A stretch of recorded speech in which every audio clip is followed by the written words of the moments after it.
समस्त मध्य प्रदेश में विधानसभा चुनाव की तैयारियां सभी पार्टियां लगभग करने में जुटी हुई हैं। अगर बात की जाए भारतीय जनता पार्टी की, तो भारतीय जनता पार्टी ने समस्त मध्य प्रदेश में कुछ सीटों पर प्रत्याशी घोषित कर दिए हैं, लेकिन अभी कांग्रेस कहीं न कहीं असमंजस की स्थिति में है। ऐसे में हम पहुंचे हैं मध्य प्रदेश के जिला भिंड के मेहगांव विधानसभा में और मेरे साथ इस समय मौजूद हैं लोकप्रिय और बहुचर्चित नेता राहुल भदौरिया जी, जो कि पूर्व में छात्र संघ के भी नेता रहे हैं। आइए इनसे बातचीत करते हैं और जानने की कोशिश करते हैं कि किस तरीके से जनता के बीच जा रहे हैं और जनता को विश्वास दिला रहे हैं कि वह उनके जनप्रतिनिधि बनेंगे तो उनके लिए कार्य करेंगे। जी सर, सबसे पहले भारत बड़े पर स्वागत है। धन्यवाद। किस तरीके से आप जनता के बीच जा रहे हैं और चुनाव की तैयारी कर रहे हैं सर? मैं तो लगातार जनता के बीच में ही रहता हूं और पिछले 15 साल से लगातार जनता के बीच में काम कर रहा हूं। मैंने छात्र जीवन से राजनीति की शुरुआत की। उस टाइम मैं कॉलेज का अध्यक्ष भी रहा और NSUI में से मैंने शुरुआत की, NSUI यूथ कांग्रेस, और अभी वर्तमान में कांग्रेस कमेटी में जिला उपाध्यक्ष हूँ। तो लगातार मैं काम कर रहा हूँ, इसलिए मेरे लिए ये चुनावी समर कोई नया नहीं है। मैं लगातार 24 घंटे ग्रामीण क्षेत्रीय जनता के बीच में आता जाता हूँ, तो मैं उसी वे में काम कर रहा हूँ। जैसा कि आप बता रहे हैं कि मैं तो हमेशा जनता के बीच रहता हूं, तो ऐसे में आपको चुनाव के दौरान मुझे नहीं लगता कोई चुनौती होगी। अगर ऐसा कोई समस्या सामने आ रही हो, कोई चुनौती आपके लिए खड़ी हो रही हो, वो आप बताना चाहें? ऐसा कुछ? नहीं, मुझे तो ऐसा नहीं लगता। मैं तो जहाँ भी जा रहा हूँ, आज भी मैं करीब 8-10 गाँव घूम के आया हूँ सुबह से, तो जनता का वही लाड़ प्यार स्नेह मिल रहा है जो मुझे लगातार मिलता रहा और मैं उसी वे में काम कर रहा हूँ। कौन कौन से असल मुद्दों को लेकर आप जनता को विश्वास दिला रहे हैं कि आप, अगर जनता आपको विधायक बनाती है तो वो इन मुद्दों पर आप काम करेंगे? जनता अगर मुझे मौका देती है तो मेहगांव क्षेत्र मेरा वास्तव में काफी पिछड़ा हुआ है और अभी जो वर्तमान में कई समस्याएं चल रही है, जैसे खाद की समस्या है। लगातार मैं देखता हूँ सुबह से किसान भाई हमारे सुबह 3 बजे से लाइन में लगते हैं और शाम को 4-5 बजे तक नंबर आता है। खाद की समस्या, लाइट की समस्या, बिजली की समस्या, स्वास्थ्य विभाग की समस्याएं तो बिल्कुल चरमराई हुई है, जीरो है हमारे यहाँ। शिक्षा विभाग में भी कई सारे मतलब 15-15 किलोमीटर के एरिया तक हायर सेकेंडरी स्कूल नहीं है, हाई स्कूल नहीं है। तो उन समस्याओं को भी सबको मैं ज्यादा से ज्यादा निपटाने का प्रयास करूंगा। कांग्रेस सरकार बनती है तो कमलनाथ जी की एक अच्छी सोच है कि वो किसान और ग्रामीण जनता के हितैषी हैं, तो कहीं ना कहीं किसानों को, ग्रामीण जनता को कांग्रेस सरकार बनेगी तो लाभ मिलेगा। अच्छा, आपने किसानों की बात की, तो किसानों के सामने की सबसे बड़ी समस्या ये आ रही है कि आवारा गाय और बैलों के चलते उनकी फसल को नुकसान होता है। तो उसके लिए अगर आपको यहाँ की जनता विश्वास करके विधायक बनाती है तो क्या करेंगे आप? कैसे निजात मिलेगी? ये बात आपने बिल्कुल सही बात की। मैं भी देखता हूँ रोज किसान के लिए सबसे बड़ी समस्या आज गौ माता बनी हुई है और ये मैं तो ये कह रहा हूँ, भारतीय जनता पार्टी का जन्म ही गौ माता के नाम पे हुआ। वो कोई भी कार्यक्रम करते हैं तो गौ माता की पूजा करके ही काम करते हैं, लेकिन गौ माता की सुरक्षा के लिए, उनके हित के लिए कुछ भी नहीं कर रहे।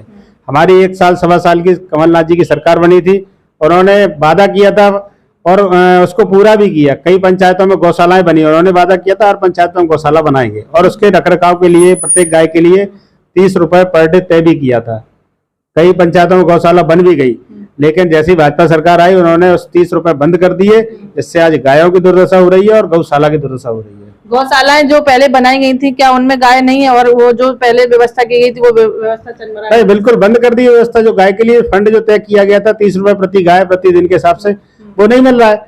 जब नहीं मिल रहा है तो कौन उसकी देखरेख करेगा?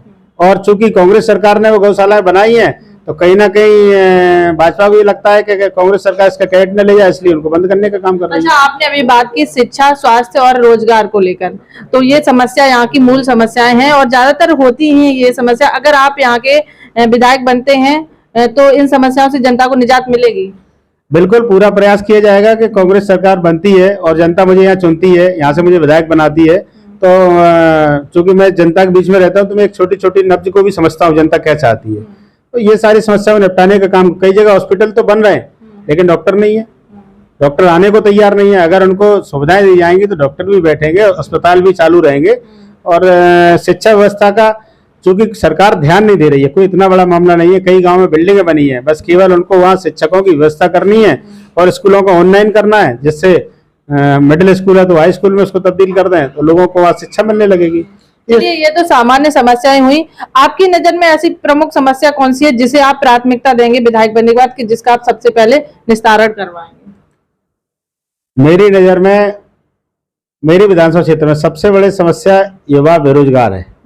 युवाओं के पास रोजगार नहीं है। मैं देखता हूँ कई गाँव में लड़के बेरोजगार घूम रहे हैं, तो युवाओं को रोजगार दिलाने के लिए मैं प्रयास करूंगा।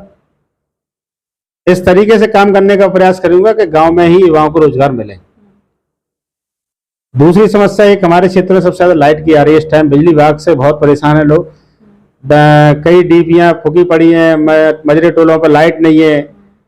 लाइट मिल भी रही है तो 3 या 4 घंटे मिल रही है। तो कहीं ना कहीं पूरा बिजली विभाग का एक सिस्टम सुधारने का काम अगर कर दिया जाए तो किसान इस समस्या से मुक्त हो जाएगा। और मैं प्रयास करूंगा कि सबसे पहले युवा साथियों की समस्याओं का मैं हल कराने का प्रयास करूंगा। दूसरा, किसान की खाद की और बिजली की जो समस्या है उसको निपटाने का काम करूंगा। अच्छा, जो वर्तमान सरकार है भाजपा की, वो महिलाओं के लिए एक योजना चला रही है जिसमें कुछ धनराशि आती है, तो लेकिन आप क्या करेंगे महिलाओं के लिए? जैसे अगर आप विधायक बनते, या फिर अगर हम समस्त प्रदेश की बात करें तो कांग्रेस पार्टी ऐसा कुछ करेगी महिलाओं के लिए, लड़कियों के लिए, जिससे कि उनको भी प्रमुखता दी जाए या प्राथमिकता दी जाए, जिससे उनको आगे। कांग्रेस पार्टी ने तय किया है कि अगर कांग्रेस सरकार बनती है तो हम महिलाओं को 1500 रुपये प्रति महीना देंगे।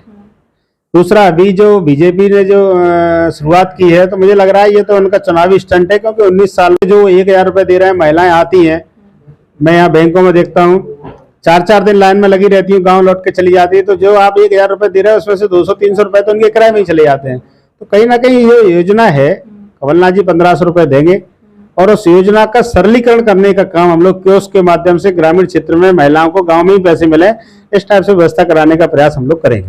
महिलाओं और लड़कियों में जागरूकता लाने के लिए या उनको आगे बढ़ाने के लिए आप क्या प्रयास करेंगे?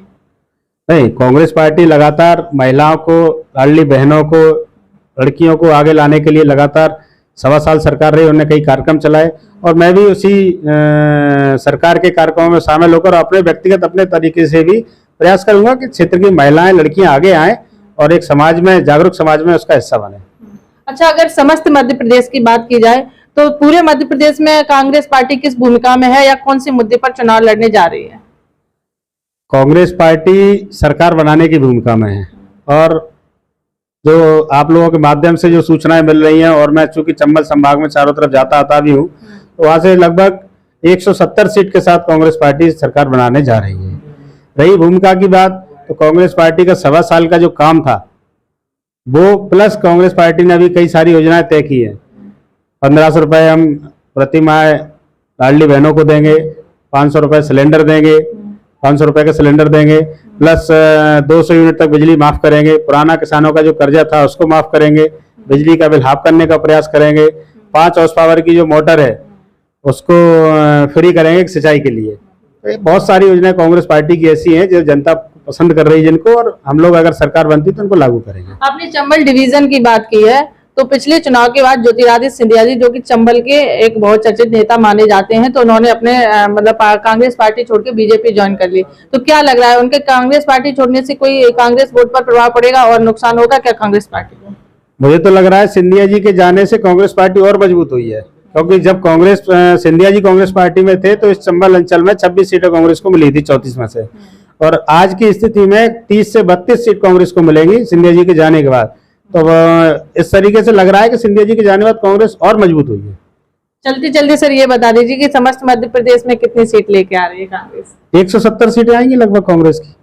जैसा कि हमारे साथ थे मेहगांव से संभावित प्रत्याशी और बहुत चर्चित चेहरा राहुल भदौरिया जी, जिनसे हमने विभिन्न पहलुओं पर और जो भी समस्याएं होती हैं लोगों की उनसे संबंधित और रोजगार शिक्षा से संबंधित कई महत्वपूर्ण सवाल किए हैं। मेहगांव से भारत वाणी के लिए वंदना यादव की रिपोर्ट।